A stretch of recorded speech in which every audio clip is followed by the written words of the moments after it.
देखो, अगर भगवान विष्णु के दो महान अवतार नर और नारायण न होते तो आज उत्तराखंड की पावन देवभूमि और बद्रीनाथ धाम का अस्तित्व ही नहीं होता। इन्हीं की तपस्या की दिव्य ऊर्जा ने इस बर्फीली घाटी को मोक्ष का द्वार बनाया है। लेकिन क्या आप जानते हैं कि एक राक्षसी ठंड से नारायण को बचाने के लिए माता लक्ष्मी को क्या भयानक बलिदान देना पड़ा था? वीडियो के अंत तक बने रहना, क्योंकि क्लाइमैक्स में छिपा है बद्रीनाथ के नाम का वो रहस्य जो रोंगटे खड़े कर देगा। इन पहाड़ों पर बर्फ की चादर बिछने से भी बहुत पहले, जब चार धाम शब्द का अस्तित्व भी नहीं था, तब यहाँ केवल एक अनंत सन्नाटा था, और उस सन्नाटे के बीच विराजमान थे दो महान ऋषि नर और नारायण। ये कोई साधारण सन्यासी नहीं, बल्कि स्वयं भगवान विष्णु के दो अवतार थे, दो देह लेकिन एक प्राण। उनकी तपस्या इतनी प्रचंड थी कि उससे निकलने वाली ऊर्जा हिमालय की चोटियों को आग की तरह दहका रही थी। देवराज इंद्र का सिंहासन डोल उठा, लेकिन नारायण अडिग थे। वे समस्त ब्रह्मांड के कल्याण के लिए गहरे ध्यान में मग्न थे।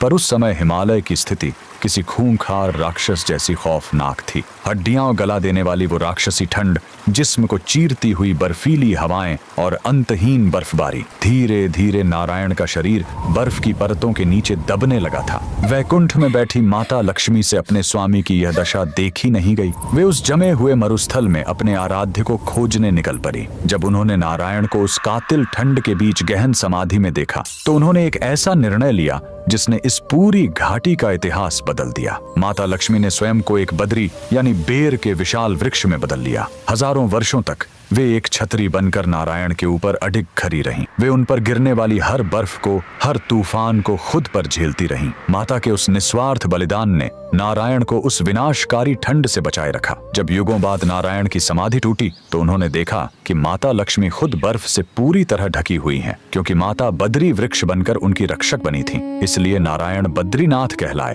अर्थात बद्री के स्वामी। वह पूरी घाटी माता के दिव्य स्पर्श और उपस्थिति से बद्रिकाश्रम बन गई। समय बीता और कलयुग के आगमन पर विष्णु जी ने अपनी इस लीला को समेट लिया और वे अंतर ध्यान हो गए। उनकी दिव्य प्रतिमा अलकनंदा की लहरों के नीचे नारद कुंड में विश्राम करने लगी। सदियों बाद एक युवा सन्यासी हिमालय पहुंचा, आदि शंकराचार्य। दिव्य प्रेरणा से उन्होंने उस बर्फीले पानी में डुबकी लगाई और बाहर निकले एक चमकते हुए शालिग्राम विग्रह के साथ, जो आज बद्रीनाथ मंदिर की मुख्य मूर्ति है। तो अगली बार जब आप बद्री विशाल के दर्शन करें, तो याद रखना, आप उस पवित्र स्थान पर खड़े हैं जहां साक्षात लक्ष्मी ने एक वृक्ष बनकर विष्णु की रक्षा की थी। ये प्रेम की वो पराकाष्ठा है जिसने इस ठंडी घाटी को भक्ति की अमर अग्नि से भर दिया। अगर आपको भी नारायण की इस लीला पर अटूट विश्वास है, तो कमेंट्स में जय बद्री विशाल जरूर लिखें।